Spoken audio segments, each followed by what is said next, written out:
Good morning, students. Welcome to the online class. Now, the class started. Page number 60, Social History. Page number 60. நம்ம ஏற்கனவே பார்த்துட்ருக்கோம். Unit 4 ஹிஸ்ட்ரியில் intellectual awakening and socio political changes. இப்போ நம்ம ஏற்கனவே பார்த்தது rice of kingdoms, அதோடு நம்ம பார்த்துருக்குறோம். Now growth of royal power. The king enjoyed absolute power. The king enjoyed absolute power. அதாவது அரசர்களுக்கு முழு அதிகாரம் இருந்தது. The Sabha of the Rig Vedic period ceased to exist. The king sought the aid and support of the Samiti on matters like war, peace and fiscal policies. அதாவது இந்த அதிகாரத்தின் வளர்ச்சியை நம்ம பார்க்குறோம். இதில் அரசருக்கு முழு அதிகாரம் இருந்தது நம்ம பார்த்தோம். அதாவது ரிக்வேத காலத்தில் போல் இப்போது சபை எதுவுமே கிடையாது. சொல்லப்போனால் அந்த போர், அமைதி, நிதி கொள்கைகளுக்கு சமிதியின் உதவி அரசர்கள் அந்த காலத்தில் நாடியிருக்காங்க. இதனால் சபைகள் இந்த மாதிரி இருந்தாலும் அரசரின் அதிகாரம் அதிகரித்து கொண்டே போனது என்று நம்ம இதில் பார்க்குறோம். However, in spite of the existence of the assemblies, the power of the king kept increasing. The Sadabada Brahmana describes the king as infallible and immune from all punishments. The growth of royal power was reflected in the enlarged administrative structure.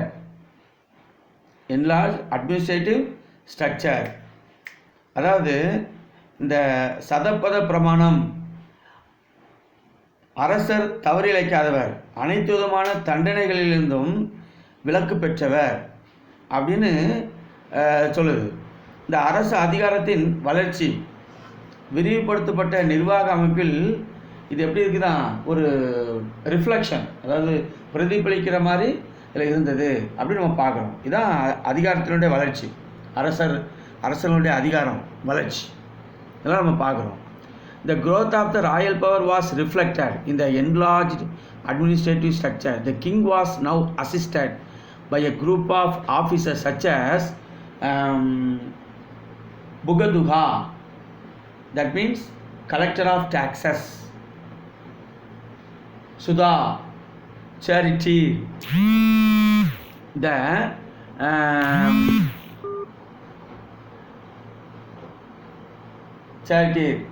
the Aksarba, superintendent of gambling, Sastri, chamberlain, Gorigarana, king's companion in the chase, Palagola, courtier, taxan, carpenter. இதெல்லாம் நம்ம இதில் பார்க்குறோம். டாக்ஸர், carpenter.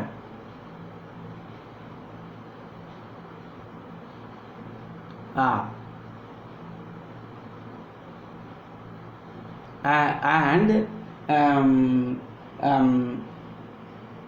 ரதகரா, chariot maker.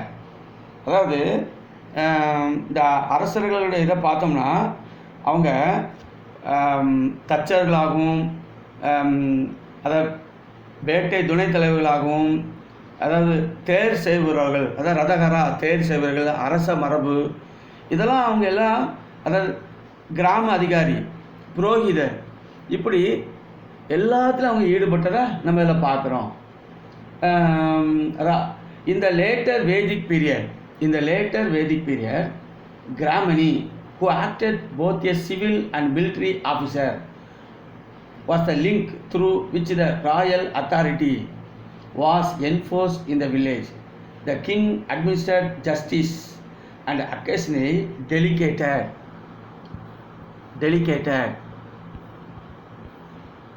his judicial power to judicial power to அத்தியாக்ஷாஸ், அதாவது royal officials அப்படின்னு நம்ம பார்க்குறோம்.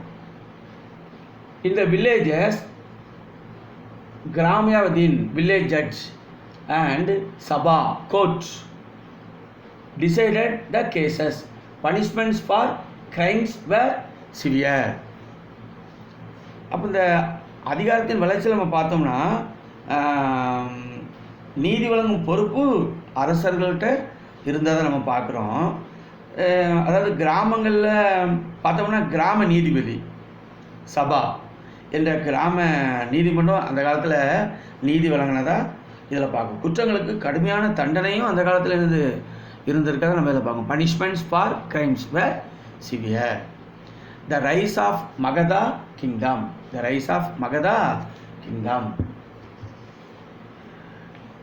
The polity followed in kingdoms was different from that of Gana Sanghas. அதாவது மகதத்தின் உருவாக்கம், த ரைஸ் ஆஃப் மகதா கிங்டம், இதனுடைய உருவாக்கம் எப்படின்னா, இந்த முடியாட்சிகளின் காலத்தில் கடைபிடிக்கப்பட்ட அந்த அரசியல், அதாவது கனசங்கம், அந்த முறையிலேருந்து இது என்னது ஒரு மாறுபட்டதாக இருந்திருக்குது. அரசாட்சிகள், அதாவது சொல்லப்போனால் ஒரு மையப்படுத்தப்பட்ட அரசுடன் அது செயல்பட்டதாக இதில் நம்ம பார்க்குறோம். Political power was concentrated in the ruling family which had become a dynasty with succession becoming hereditary. There were advisory bodies such as parisht, அதாவது பரிஷத், அதாவது மினிஸ்டர்ஸ், அமைச்சர்கள், சபா, அட்வைசரி கவுன்சில், அதாவது ஆலோசனை குழு, advisory council. The sabha collected the revenue. அப்போ அதாவது இவங்க தான் வரி வசூல் செஞ்சுருக்காங்க. Revenue collected the revenue and remitted it to the treasury in the capital of the kingdom, from where it was redistributed for the public expenses such as maintenance of army and salaries to state officials. அப்போ அதாவது இராணுவ செலவு, அரசு அதிகாரிகளுக்கு ஊதியம், இந்த மாதிரி பொது பணிகளுக்கு இது என்னது விநியோகம் செஞ்சுருக்காங்க. இதிலேருந்து வரக்கூடிய அந்த வருமானம் எல்லாமே வரி வசூல் செஞ்சு, அதாவது அவங்க கருவூலத்தில் இதை என்னது செலுத்தியிருக்காங்க. Right. Next para. Of the kingdoms mentioned in the literature of the period Kashi, Kosala and Magadha are considered to be powerful. அதாவது அக்காலத்து இலக்கியங்களை நம்ம சொல்ல போனோம்னா காசி, கோசலம், மகதம் இதெல்லாம் ஒரு சக்தி வாய்ந்தவையாக, அதாவது ஒரு பவர்ஃபுல் ஒரு அரசு, சக்தி வாய்ந்த உருவாகிறது, powerful. The only republic that rivaled these kingdoms was the Ridges, whose capital was Vaishali. சக்தி வாய்ந்த உருவாக நம்ம பார்க்குறோம். இந்த அரசாட்சிகளோடு போட்டியிட்ட ஒரே குடியரசு வைசாலியை தலைநகரமாக கொண்ட அந்த இது பேரது விரிஜி, தலைநகர் விரிஜி. இராணுவ ரீதியாகவும் பொருளாதார ரீதியாகவும் மிகவும் சாதகமான இடமாகவும், அதாவது கங்கை சமவெளியை கைப்பற்றுவதற்கு நடந்த ஒரு போராட்டத்தில் இது வெற்றி பெற்றதாக இதை நம்ம பார்க்குறோம். இந்த struggle for control for the Gangetic plain, சரிங்களா? இந்த struggle for control for the Gangetic plain which is strategic and economic advantages. The Magadha kingdom emerged victorious. அப்போ இராணுவ ரீதியாகவும் பொருளாதார ரீதியாகவும் மிகவும் சாதகமான கங்கை சமவெளியை கைப்பற்றுவதற்கு நடந்த போராட்டத்தில் இது என்னது வெற்றி பெற்றதாக அமைந்திருக்கு. அதில் முக்கியமாக சொல்லப்போன அரசர் பிம்பிசாரர் பார்க்குறோம். பிம்பிசாரர் முக்கியமான அரசர். Bimbisara was the first important king of Magadha. Through matrimonial alliances with the high status Lichavi clan of Vaishali and the ruling family in Kosala, Bimbisara went on to conquer Anga in the West Bengal now. மேற்கு வங்காளம்னு சொல்கிறோம். அந்த காலத்தில் Anga, thereby gaining access to the Ganges delta. அதாவது அந்த கங்கை சமவெளியை கைப்பற்றுவதற்கு நடந்த போராட்டத்தில் வெற்றி பெற்றான்னு பார்ப்போம். அதில் முக்கியமான அரசர் பிம்பிசாரன்னு பார்த்தோம். அவர் வைசாலியின் செல்வாக்கு மிக்க என்னது ஒரு பெரிய அரச குடும்பத்தில் திருமண உறவு வைத்திருந்தார். அதாவது வைத்திருந்த அங்கா அப்படின்னு நம்ம பார்க்குறோம். இப்போதைக்கு மேற்கு வங்காளம் பார்த்திங்களா, இந்த வெஸ்ட் பெங்கால் நவ், இப்போதைக்கு சொல்லப்போனால் மேற்கு வங்காளம். அப்போ அந்த மேற்கு வங்காளத்தையும் என்னது கைப்பற்றினார். அதாவது இது இந்த மாதிரி இதெல்லாம் கங்கை சமவெளி அடைய இவருக்கு பெரிதும் ஒரு உதவியாக இருந்திருக்குன்னு நம்ம பார்க்கணும். thereby gaining access to the Ganges delta. Bimbisara succeeded in establishing a comprehensive structure of administrations. Village was the basic unit of his administrative system. அதாவது பிம்பிசார் ஒரு நிர்வாக முறையை ஏற்படுத்துறதுக்கு அதாவது தலை சிறந்த மன்னன் அப்படின்னு நம்ம சொல்லலாம். ஏன்னா அவரது நிர்வாக முறையில் தான் கிராமம் நல்லா முன்னேறி இருக்குது. கிராமத்தில் உள்ள தேவைகள் எல்லாம் அவர் ஃபுல்ஃபில் பண்ணியிருக்காரு. வயல்கள், மேய்ச்சல் நிலங்கள், தரிசு நிலங்கள் இதெல்லாம் செழிப்பாக இருக்குது நம்ம பார்க்குறோம். Villages was the basic unit of the administrative system. Apart from villages there were fields and passes as well as waste land and the forests. அப்போ இதெல்லாம் தரிசு நிலங்கள்லாம் நல்லா பெயர் பெற்றிருக்கு. Okay, each village was brought under a Gramani headman. அதாவது ஒவ்வொரு கிராமமும் ஒரு தலைவர், அவருக்கு பேர் கிராமணி, அதாவது கிராம தலைவர். இவர் தான் அதிகாரம். இவருடைய அதிகாரத்தின் கீழ் ஒவ்வொரு கிராமம் இருந்ததை நம்ம பார்க்கணும். who was responsible for collecting taxes and remitting them to the state treasury. அப்போ வரி வசூல் செய்தார். வரி வசூல் செய்து அது அந்த ஸ்டேட் ட்ரெஷரி அந்த கருவூலத்தில் கொண்டு அதை செலுத்துவது இவருடைய பொறுப்பு. Right. Officers appointed to measure the land under cultivation and assess the value of crop were to assist the Gramani in this task. Land tax Bali was the main source of revenue to the kingdom. अब முக்கியமான வருவாய் வசூலிக்கிறது land tax, the main source, and the share of the produce. அதாவது முக்கியமான வருவாய் தான் நிலவரி land tax, அதாவது பலி அப்படின்னு நம்ம சொல்கிறோம். அதாவது பாகம் பங்கு. அடுத்தது விளைச்சலில் கிடைக்கக்கூடியது. இதெல்லாம் சாகுபடி செய்யப்பட்ட அந்த நிலத்திலேருந்து கிடைக்கக்கூடிய வருமானம். Right. Kingdom and the share of the produce was determined proportionate to the extent of land cultivated. The term shadbhagin, அதாவது சட்பாகின், சட்பாங்கிற அந்த வார்த்தைக்கு one who is entitled to a share of 1/6 refer to the king. அதாவது 6 1 பங்கு உரிமையானவர். அதாவது 6 1 பங்கு அதுக்கு உரிமையானவர் என்ற சொல்லு தான் அரசரை குறிக்கிறது. அதான் அதுக்கு பேர் தான் சட்பாகின். Thus a person economy came into being at மகதா. அப்போ சொல்லப்போனால் ஒரு விவசாய பொருளாதாரம் இயங்கி வந்ததாக நம்ம அதில் பார்க்குறோம் மகதாவில். நெக்ஸ்ட் பேரா அஜாதசத்ரு த சன் ஆஃப் பிம்பிசாரா. அதாவது பிம்பிசாரனுடைய மகன் Ajatashatru.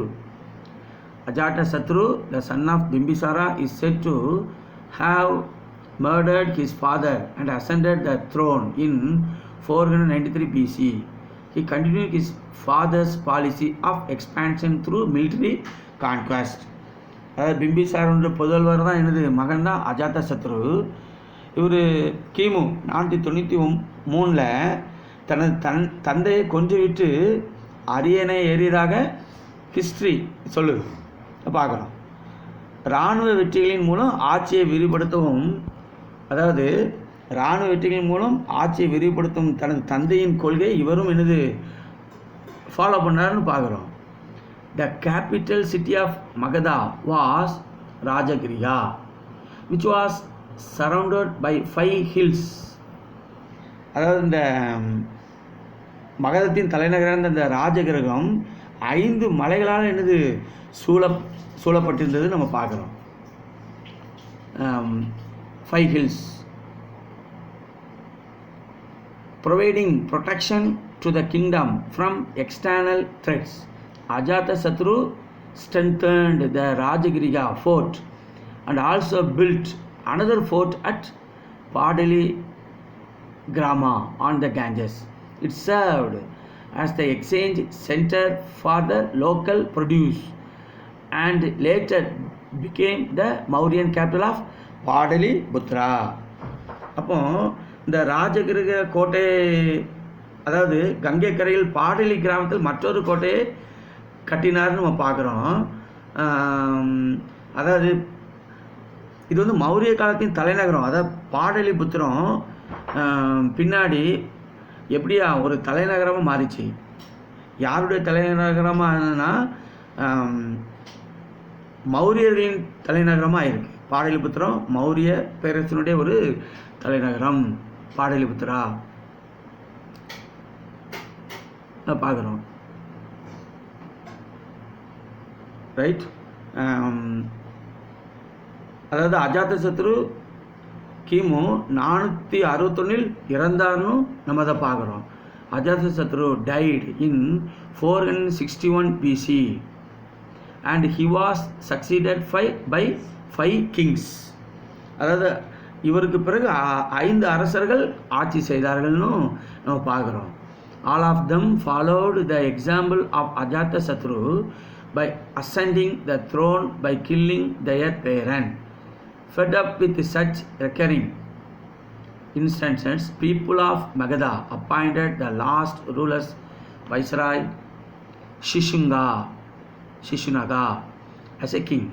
After ruling nearly for half a century, the Shishunaga dynasty lost the kingdom of Mahabhatmananda. அதாவது அஜாதசத்ரு வந்து கிமு 461 இறந்தார். இவருக்கு பிறகு 5 அரசர்கள் ஆட்சி செய்யணும்னு பார்த்தோம். எல்லாருமே தந்தையை கொண்டு விட்டு தான் என்னது ஆட்சிக்கு வந்தது. அஜாதசத்ருவின் உதாரணத்தை இவங்க பின்பற்றினதை இதில் பார்க்குறோம். இப்படி தந்தையை கொள்வதனால மனவருத்த மகத அந்த மக்கள், அந்த பீப்புள்ஸ், அந்த மகத மக்கள் கடைசி அரசர் அவர் பேர் ராஜ பிரதிநிதியான சிசுநாகா அரசராக என்னது மக்கள் நியமித்தார்கள் அப்படின்னு நம்ம பார்க்குறோம். அதாவது கிட்டத்தட்ட அரை நூற்றாண்டு காலம் ஆட்சி செய்த பிறகு தான் என்னது சிசுநாக வம்சம் மகாபத்ம நந்தரிடம் தான் என்னது ஆட்சியை இழந்தது அப்படின்னு நம்ம பார்க்குறோம். The Sisunaga dynasty lost the kingdom of Mahabhatma Nanda, who founded the Nanda dynasty. The Nandas were the first of non-Sastriya dynasties to rule in northern India. இவர்தான் நந்த வம்சத்தை தோற்றியது. நந்த வம்சம் வட இந்தியாவில் முதல் இந்த இயக்கத்தை தோற்றுவித்தவர் என்னது, இந்த வம்சத்தை தோற்றுவித்தவர் இவர்தான் அப்படின்னு சொல்லி பார்க்கணும். Now 4.9 Mauryan Empire, State and Society. Maurya பேரரசு, மௌரியன் எம்பையர், மௌரிய பேரரசு, ஸ்டேட் அண்ட் சொசைட்டி. அதாவது அரசு பற்றியும் படிக்க போகிறோம், சமூக சூழ்நிலை. Mauryan kings. Vishnugupta, who was later known as Chanakya or Kautilya, fell out with the Nanda king and vowed to dethrone him. அதாவது சாணக்கியர் அல்லது கௌடில்யர் விஷ்ணுகுப்தருக்கு, அதாவது அவருடைய நேம், அதாவது நந்த அரசரோடு இவருக்கு வந்து எழுத ஒரு பகை ஏற்பட்டுச்சு இல்லையா, ஒரு விரோதம். ஏன்னா நந்த அரசரை ஆட்சியிலேருந்து அகற்றுவதற்கு இவர் வந்து ஒரு சபதம் ஏற்றார் அப்படின்னு நம்ம பார்க்குறோம். Chandragupta perhaps inspired by Alexander of Macedonia, was raising an army and looking for opportunities to establish a kingdoms of his own. அப்போ சபதமேற்றான்னு பார்க்கும். இந்த மேசிடோனியா அலெக்சாண்டர் இவனுடைய தீரம், ஒரு வீர தீர செயல், இந்த சந்திரகுப்தர் தமக்காக ஒரு அரசரை நியமிக்கும் நோக்கில் படைகளை திரட்டி, அதாவது இந்த அவரை ஜெயிக்கும் சொல்லி, போரில் ஜெயிக்கும் சொல்லி அந்த வாய்ப்புக்காக காத்திருந்தார் அப்படின்னு நம்ம இதில் பார்க்குறோம். Opportunities to the establish a king of his own. இந்த அலெக்சாண்டர் மரணமடைந்தார் அப்படின்னு கேள்விப்பட்ட அந்த சந்திரகுப்தர் மக்களை என்ன செஞ்சாராம், தூண்டி விடுறார். தூண்டி விட்டு மக்கள் உதவியோடு அலெக்சாண்டர் அந்த தட்சசிலத்தை விட்டு சென்றிருந்த படையை என்னது விரட்டினார் அப்படின்னு பார்க்குறோம். On hearing the news of Alexander's death, Chandragupta stirred up the people and with their help drove away the Greek garrison that Alexander had left at Taxila. அப்போ அலெக்சாண்டர் அந்த மக்கள் உதவியோடு அலெக்சாண்டர் அந்த டாக்ஸிலா, அந்த தட்சசீலம் அதை விட்டு சென்ற படையை அவர் விரட்டினார் அப்படின்னு சொல்லி பார்க்குறோம். Then he and his allies marched to Padaliputra and defeated the Nanda king in 321 BC. அதாவது சொல்லப்போனால் அந்த கூட்டாளிகள் எல்லாரும் சேர்ந்து பாடலிபுத்திரத்திற்கு எல்லாரும் ஒரு போர் சேவை, அதாவது அணிவகுத்து சென்றதாக அதில் பார்க்குறோம். அதாவது கிமு 321ஆம் ஆண்டில் நந்த அரசரை தோற்கடித்து இவ்வாறு மௌரிய அரசு உருவாகினது அப்படின்னு பார்க்குறோம். Begin the reign of Mauryan dynasty. இப்படி தான் மௌரிய அரசு உருவாகியிருக்கு. சந்திரகுப்த மௌரியர் அவருடைய ஸ்டாச்சு பார்க்குறீங்க, Chandragupta Maurya. During Chandragupta's reign, Seleucus the general of Alexander who had control over countries from Asia Minor to India crossed the Indus only to be defeated by Chandragupta. Seleucus' envoy Megasthenes is said to have remained in India and his account titled Indica is a useful record about Mauryan polity and society. அதாவது இந்த சந்திரகுப்தின் ஆட்சியில் இருக்கும்போது தான் அதாவது Asia minor அதாவது India வரைக்கும் இந்த அலெக்சாண்டருடைய தளபதி செல்கியஸ் நிக்கேட்டார், அதாவது சிந்து நதியெல்லாம் தாண்டி, சிந்து நதி அதாவது பாகிஸ்தானுக்கு இந்தியாவுக்கும் இடையில ஓடுற அந்த சிந்து நதியை தாண்டி இந்தியாவிற்கு படையெடுத்து வந்த போது சந்திரகுப்தர் என்னது தோற்று போனார்னு பார்க்குறோம். Asia minor to India crossed the Indus only to be defeated by Chandragupta. அப்போ சிந்து நதியை தாண்டி இந்தியாவிற்கு வராரு. சந்திரகுப்த மௌரியன் என்னது தோற்று போகிறார். செலுக்கஸின் தூதர் அதாவது மெகஸ்தனிஸ் அதான் பார்க்குறோம். Megasthenes is set to have remained in India and is account title India. அதாவது செலுக்கஸின் தூதர் மெகஸ்தனிஸ் இந்தியாவிலே தங்கிவிட்டதாக நூல் வரலாற்று செய்தி சொல்லுது. அவரது நூல் Indica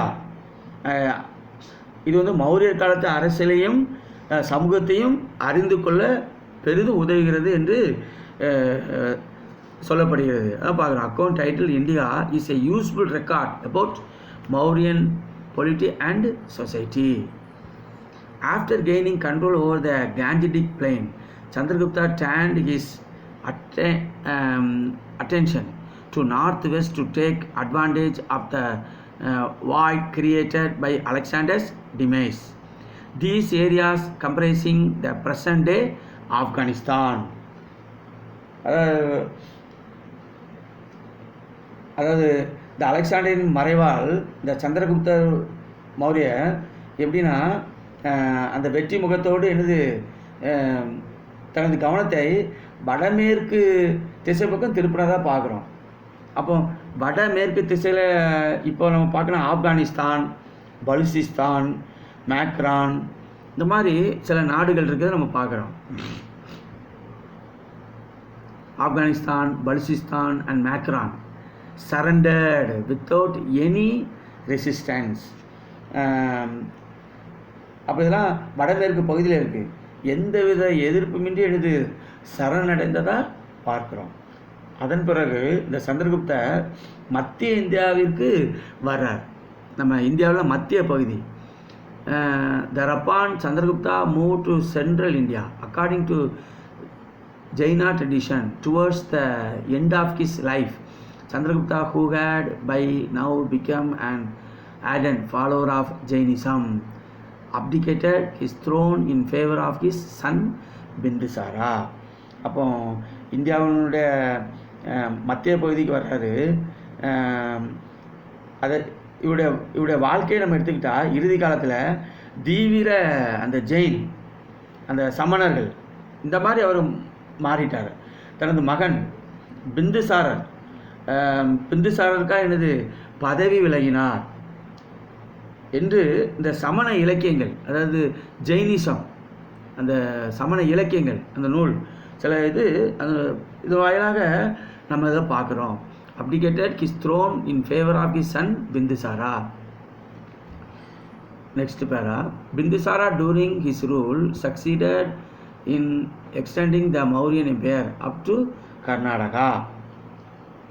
At the time of his death, a large part of the subcontinent had come under Mauryan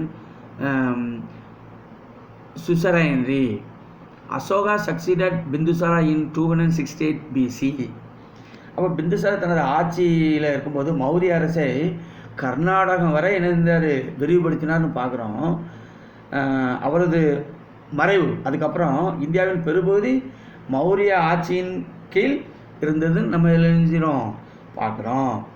இந்த மாதிரிலாம் கிமு 268 பிந்துசாருக்கு பின் அசோகர் வர்றார், ஆட்சி அமைக்க அரசர் அவர் வர்றார். மீதி உள்ள பகுதியெல்லாம் பார்க்குறோம்.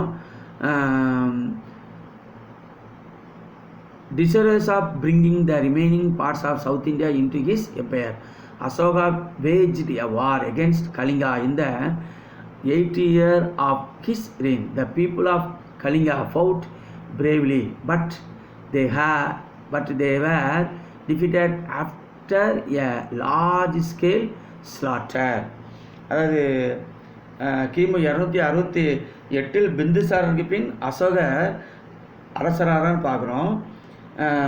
நம்ம இந்தியாவில் தெற்குள்ள அந்த தெற்கில் எஞ்சியுள்ள பகுதியில் தனது பேரரசில் இணைக்கணும்னு ஒரு ஆசை அசோகருக்கு.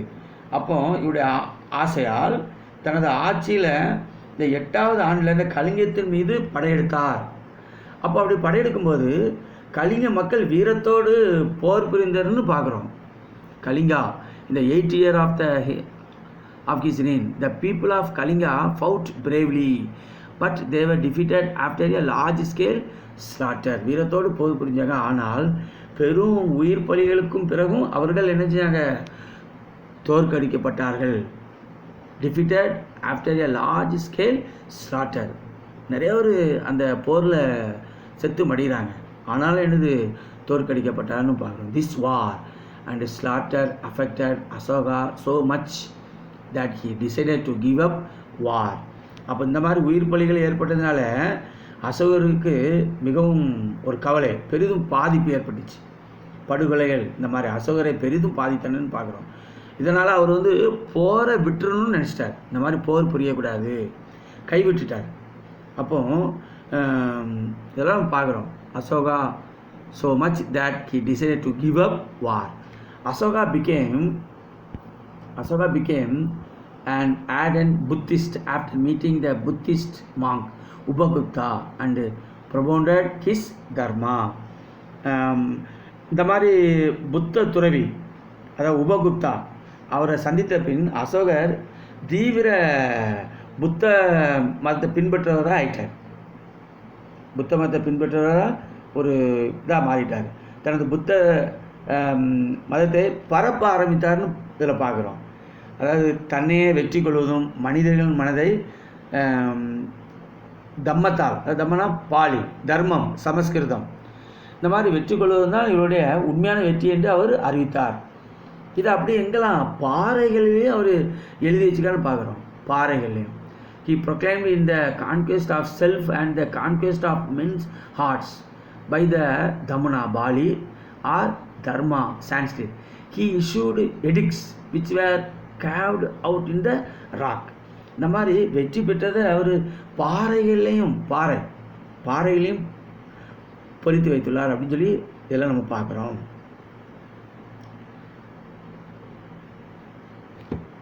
In one of his Kalinga edicts, he tells us his horror and sorrow over the deaths which the war and conquest caused. In yet another edict, he makes it known that Asoka would not tolerate any longer the death or captivity of even 100th or 1000th part of the number killed and make captive in Kalinga. அதாவது தனது இந்த கலிங்க கல்வெட்டு அந்த கல்வெட்டில் ஒன்றில் அவர் போர் மற்றும் வெற்றிக்காக நடந்த படுகொலைகளை பார்த்து அதாவது என்னது அந்த மனவேதனை அடைந்தார் அப்படின்னு நம்ம பார்க்குறோம். இந்த மனவேதனை அடைந்ததுனால தான் போரை என்னது அவர் கைவிட்டார். இந்த அதாவது மற்றொரு கல்வெட்டில் என்ன எழுதியிருக்காருன்னா, தாம் இனிமேல் இந்த கலிங்க போரில் நடந்த படுகொலையில் 100ல் 1 பங்கை கூட ஏன் 1000ல் 1 பங்கை கூட பொறுத்து கொள்ள போவதில்லை என்று அப்படி அந்த கல்வெட்டில் அவர் எழுதி வச்சிருக்காராம். இது அவருடைய ஆட்சி பொறுப்பில் ஒரு முக்கியமான ஒரு சாராம்சம் அப்படின்னு நம்ம பார்க்குறோம். Ashoka's passion for protecting life extended to animals as well. Hospitals were constructed for them and animal sacrifice was forbidden. Asoka sent his son Mahendra and his daughter Sangamitra to Ceylon to spread his message of Dharma there. Asoka died after ruling for 30 years. அதாவது உயிர்களை காக்கும் எண்ணம் இந்த அசோகத்தை ரொம்ப அதிகமாக இருந்திருக்கு. விலங்குகளை காக்கணும் இந்த மாதிரி. அப்போ விலங்குகளை பலியிடுவது இவர் தடை பண்ணியிருக்காரு நம்ம பார்க்குறோம். விலங்குகளுக்கு மருத்துவமனைகளும் இவர் அந்த காலத்தில் உருவாக்கியிருக்கிறாரு. இந்த அசோகர் தனது மகன், அந்த மகன் பேர் என்ன, மகேந்திரன், மகள் பேர் சங்கமித்திரை. இவங்க இந்த செய்தி தம்மம் குறித்த இந்த செய்தியை பரப்புவதற்காக இலங்கைக்கு அனுப்பப்பட்டாங்க. அப்போ அசோகர் 32 ஆண்டுகள் ஆட்சி செலுத்தின்னு என்னது அவர் மரித்து போனார் அப்படின்னு நம்ம பார்க்குறோம். அவர் national emblem with 4 lions is a replica of the Ashoka pillar of Sarnath. 4 சிங்கங்களை கொண்ட அந்த தேசிய சின்னம், நம்ம தேசிய சின்னத்தில் இந்த சார்நாத் இந்த அசோகர் தூணை பிரதிபலிக்கும் விதமாகவே தேர்வு செய்யப்பட்டுள்ளதுன்னு நம்ம பாட நூல்கள் வாயிலாக நம்ம அறிந்து கொள்கிறோம். Then Mauryan administration. The Mauryan state in its early years undertook some measures that were positive for the development of society.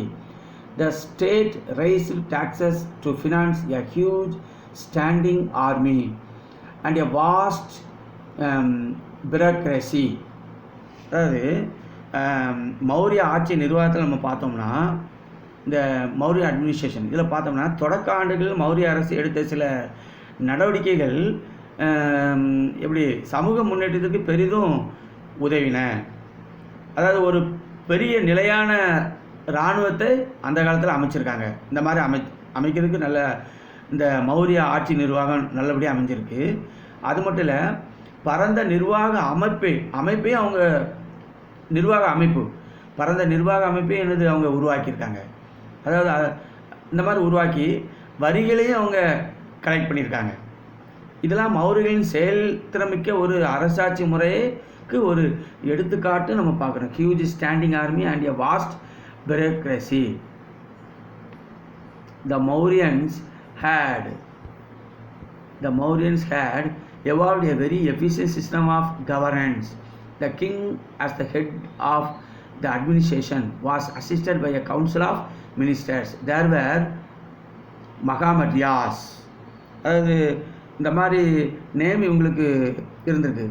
இந்த மாதிரி அரசர்கள் இருக்கும்போது அவங்க அட்மினிஸ்ட்ரேஷன் இந்த மாதிரி ரூல் பண்ணும்போது there were mahamatyas who function as secretaries to the ministers. The person is a charge of revenue and expenditure was Samagarta. இந்த மௌரியன் ஆட்சி நிர்வாகம் அமைச்சர்களுக்கும் செயலாளர்களுக்கும் மிக முக்கியமானதாக நம்ம அதில் பார்க்குறோம். இந்த வருவாய்க்கும் செலவினங்களுக்கும் பொறுப்பான அதிகாரி தான் என்ன பேர்? சமகர்த்தா. வருவாய்க்கும் செலவினங்களுக்கும் பேரரசு 4 மாநிலங்களாக பிரிக்கப்பட்டதை நம்ம பார்க்கணும். அவற்றை யார் ஆட்சி செய்தாங்களாம்? ஆளுநர்கள், கவர்னர்ஸ். அதாவது the empire was divided into 4 provinces and these provinces were administered by governors who were usually princes or from the royal family. பெரும்பாலும் அந்த ஆளுநர்கள் எப்படி இளவரசர்களே தான் என்னது ஆளுநராக செயல்பட்டுருக்காங்க அந்த காலத்தில். இந்த மௌரிய ஆட்சி நிர்வாகத்தில் நம்ம பார்க்குறோம். தென் the district was under a ஷனிகா. அதாவது இந்த மாவட்ட நிர்வாகம் யாருடைய தலைமையின் கீழ் கொண்டு வரப்பட்டதான்? ஸ்தனிகா. while கோபாஸ் were in charge of 5 to 10 villages. அதாவது 5 முதல் 10 கிராமங்கள் நிர்வாகியாக இந்த கோபாஸ், அதாவது ஒரு பட்டம், இவங்களுக்கு ஒரு பட்டம், அந்த பட்டத்துடன் ஒருவர் என்னது நியமிக்கப்பட்டார் நம்ம பார்க்குறோம். இந்த முனிசிபல் பாடலிபுத்ரா, அதாவது இந்த municipal administration was under a nagaraka. 6 committees with 5 members each carried on their duties under him. அதாவது இந்த மாவட்ட நிர்வாகம், இந்த நகர நிர்வாகம், இவங்களுடைய தலைமையின் கீழ் தான் 5 உறுப்பினர்கள் கொண்ட 6 குழுக்கள், 5 உறுப்பினர்கள் கொண்ட ஒரு 6 குழுக்கள் தமது கடமையை செய்தன அப்படின்னு நம்ம பார்க்குறோம். அவர்கள் மேற்கொண்ட சில பணிகள் அது என்னென்னு பார்த்தோம்னா, number 1, they were to take care of the foreigners. அதாவது வெளிநாட்டு மக்களை என்னது நல்லபடியாக கவனித்து கொள்ள வேண்டும் என்று அவர்கள் உள்ள ஒரு முக்கியமான ஒரு பணி. 2, to register the birth and the death of the citizens. இந்த குடிமக்களின் பிறப்பு இறப்பு இதை பதிவு செய்யணும். இது ஒரு முக்கியமான point. to look after trade and commerce. அதாவது வணிகத்தை, அதாவது வாணிப தொடர்பு ஒருத்தருக்கு இதெல்லாம் ரொம்ப கவனமாக அவங்க கவனிச்சிருக்காங்க. டு சூப்பர்வைஸ் டிஃப்ரெண்ட் மேனுஃபேக்சர்ஸ், அதாவது பல்வேறு உற்பத்தி தொழில்களை இவங்க ரொம்ப கவனிச்சிருக்கிறத நம்ம பார்க்குறோம். Last, to collect excise duties and custom duties, அதாவது சுங்கவரி, கலால் வரின்னு நம்ம சொல்லலாம். இதெல்லாம் அவங்க கலெக்ட் பண்ணிட்டாங்க. Collect excise duties and custom duties. Like the city or town administration, the military department was also manage by a board of 30 members. அப்போது நகர நிர்வாகத்தை போலவே இராணுவத்துறை என்னது 30 பேர் கொண்ட ஒரு குழுவால் நிர்வகிக்கப்பட்டதை நம்ம பார்க்குறோம். 30 பேர் கொண்ட குழு, 30 members split into 6 committees with 5 members in each of them. 30 பேர் கொண்ட அந்த குழு, இக்குழுவில் தலா 5 உறுப்பினர்களை கொண்ட 6 துணைக்குழுக்கள். இவங்க மக்களுக்கு என்னென்ன வேணும், என்னென்ன தேவைகள் அவங்களுக்கு இருக்குது, இதெல்லாம் ஒரு நல்லா தேவைகளை ஃபுல்ஃபில் பண்ணுற மாதிரி இவங்களுடைய பாலிசி இருந்திருக்கு. At the village level there was Gramini whose responsibility was maintaining the boundaries, keeping the records of land and the census of population. அதாவது மக்கள் தொகை கணக்கெடுப்பு சென்சஸ், இதெல்லாம் அந்த காலத்தில் இருந்திருக்கு. அண்ட் லிவ் ஸ்டாக், அதாவது கால்நடைகள் எண்ணிக்கை கணக்கெடுப்பு. இந்த மாதிரி சில பணிகள்லாம் கிராமனே என்ற ஒரு அதிகாரி அவருடைய தலைமையின் கீழ் இந்த மாதிரி அவங்க ஆட்சி பொறுப்பில் இருந்திருக்கதான் நம்ம பார்க்குறோம். Livestock. In order to keep a vigil over the entire administration, including the conduct of officers, a well-knit spy system was evolved and put in place. Justice was administered through well-established courts in all major towns and cities. Punishment for crimes was severe. அப்போ இந்த அதிகாரிகள் ஒட்டுமொத்த நிர்வாகத்தையும் கண்காணிக்க சிறந்த ஒரு இயக்கமாக இயங்கிச்சு நம்ம பார்க்குறோம். எல்லா முக்கியமான ஊர்களிலும், ஊர் மட்டும் இல்லை, நகரம் இப்படிலாம் எடுத்துக்கலாம், நீதி வழங்க முறையான நீதிமன்றங்கள் என்னது அந்த காலத்தில் அமைச்சிருக்கதா நம்ம பார்க்குறோம். குற்றங்களுக்குமே என்னது கடுமையான தண்டனையும் இருந்திருக்கதா நம்ம பார்க்குறோம். அதான் punishment for crimes was severe. Then the state used the surplus appropriate for the development of the rural economy by founding new settlements. இந்த புதிதாக குடியிருப்புகளை உண்டாக்கியிருக்காங்க. இது மக்களுக்கு இந்த குடியிருப்பு எப்படி உண்டாச்சுன்னா, மக்களுக்கு நிலம் அளித்து, அதாவது விவசாயிகளாக வாழ்கிறதுக்கு அவங்களுக்கு ஊக்குவிச்சிருக்காங்க. அதாவது பாசன வசதிகள் இதெல்லாம் உருவாக்கி கொடுத்துருக்காங்க. அவங்க தொழில் செய்வதற்கும் தேவையான பண வசதி, இந்த மாதிரி பொருளாதார தேவைகளை அவங்க ஃபுல்ஃபில் பண்ணியிருக்காங்க நம்ம பார்க்குறோம். For the development of the rural economy by founding new settlements, granting land and encouraging the people to settle as farmers. It also organized irrigation projects and controlled the distribution of water. There was state control of agriculture, mining, industry and trade. அப்போ வேளாண்மை, இந்த மாதிரி சுரங்கம், தொழில், வணிகம் இதெல்லாம் அரசரின் அந்த அரசு கட்டுப்பாட்டில் இருந்திருக்கதான் நம்ம பார்க்குறோம். The state discouraged the emergence of private property in land and banned its sale. அது தனியார் சொத்துரிமையெல்லாம் உருவாகிறதுக்கு அரசு என்னது பொதுவாக விரும்பலை அப்படி நம்ம பார்க்குறோம். Sale. The Mauryan state gave further boost to urban development. It secured land trade routes to Iran and Mesopotamia, as well as to the kingdoms of northern China. Arthashastra refers to Kashi, Benares, Bengal, Kamaruba, Assam and Madurai as textile centers. அப்போ அதாவது நல்லா ஊக்கமளித்துன்னு பார்க்குறோம். இது Iran, Mesopotamia, இந்த மாதிரி, அதாவது வட சீனம் இந்த அரசுகளுக்கு நிலவரியாக, அதாவது வணிகத்தை நல்லா வளர்த்ததை நம்ம பார்க்குறோம். அர்த்தசாஸ்திரம் இந்த காசி, வங்கம், காமரூபம், மதுரை ஆகிய இடங்களை துணி உற்பத்தி மையங்களாக அந்த காலத்தில் உருவாக்கியிருக்காங்க. துணி உற்பத்தி மையங்களாக உருவாக்கியிருக்காங்க நம்ம பார்க்குறோம். Textile centres. The distribution of black polished wear of northern India as far as South India is indicative of the extent of trade during the Mauryan rule. Trade contributed to urbanization in a big way. New cities such as Kaushambi, Beta, Vaishali and Rajagriha had sprung up in the Doab region. அதாவது கடைசியில் நம்ம பார்க்குறோம் எப்படின்னா, நகரமயமாகத்திற்கு வணிகம் ஒரு பெரிய அளவில் உதவியதுன்னு பார்க்குறோம். இந்த கௌசாம்பி, பிட்டா, வைசாலி, ராஜகிரிகா இந்த மாதிரி புதிய நகரங்கள்லாம் தோவா பகுதியில் உருவாகுது அப்படின்னு பார்க்குறோம். தோவா பகுதி தான் தோப் ரீஜன். தென் கல்வி மையம் அடுத்து, அதாவது எஜுகேஷனல் சென்டர்ஸ், பல கல்வி மையங்களும் உருவாகி, அதாவது நாலந்தா பல்கலைக்கழகம் ரொம்ப முக்கியமானது. Monasteries and temples served the purpose of imparting education. Nalanda was a great monastery built by the Magadha Empire. அப்போ அதாவது மடங்களும் கோயில்களும் கல்வி கற்புக்கும் பணியை செய்தனன்னு பார்க்குறோம். மிகப்பெரிய மடமான நாலந்தா பல்கலைக்கழகம் இது வந்து அந்த காலத்தில் கட்டப்பட்டது.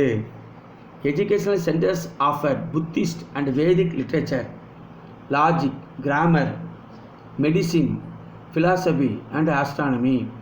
Even the science of war was taught. Nalanda became the most renowned seat of learning through course of time. It was supported by the revenues of 100 villages. அதாவது இந்த கல்வி மையத்தில் புத்த வேத இலக்கியங்கள், பல இலக்கணங்கள், மருத்துவம், தத்துவம், வானவியல் இதை பற்றிலாம் கற்றுத்தரப்பட்டன்னு நம்ம அதில் பார்க்குறோம். அது மட்டும் இல்லை, போர்க்கலைகளும் என்னது கற்றுக் கொடுத்துருக்காங்க. Even the science of war was taught. Nalanda became the most renowned seat of learning in course of time. இந்த நாலந்தா வந்து அக்காலத்தில் மிகவும் ஒரு குறிப்பிடத்தக்க ஒரு பெரிய கல்வி மையமாக என்னது திகழ்ந்ததை நம்ம பார்க்குறோம். அதான் 100 கிராமங்களின் வருவாய் இதுக்குன்னு அவங்க ஒதுக்கியிருக்காங்க. Revenues of 100 villages. No fees were charged to the students. அதான் மாணவர்களிடம் கல்வி கட்டணம் என்னது வசூலிக்கவே இல்லை. மாணவர்களுக்கு இலவச தங்குமிடமும் உணவும் என்னது கொடுக்கப்பட்டதாக மேலே பார்க்குறோம். No fees were charged to the students and they were provided free board and lodging. Nalanda University. See the picture. Now the class is over.